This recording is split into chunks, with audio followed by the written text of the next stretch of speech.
নিজেকে নিয়ে এখন আর ভাবি না, কারণ ভাগ্যে যা লেখা আছে তাই হবে। তার চেয়ে বেশি কিছু তো আর হবে না।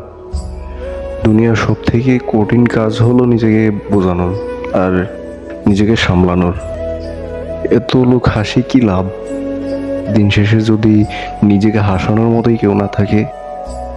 অন্য কারোর প্রতি অভিযোগ রাখার চেয়ে নিজেকে বদলে নেওয়া অনেক ভালো। কারোর বিরক্ত কারণ হওয়ার চেয়ে একাকিত্বে হারিয়ে যাওয়া অনেক ভালো। আমি এমন একজন মানুষ যার আবেগ ইচ্ছে কোনো মূল্য নাই। একা থাকতে চাই, অনেকটা একা, যাতে কেউ নতুন করে স্বপ্ন দেখাতে না পারে, যাতে কেউ নতুন করে স্বপ্ন ভাঙতে না পারে।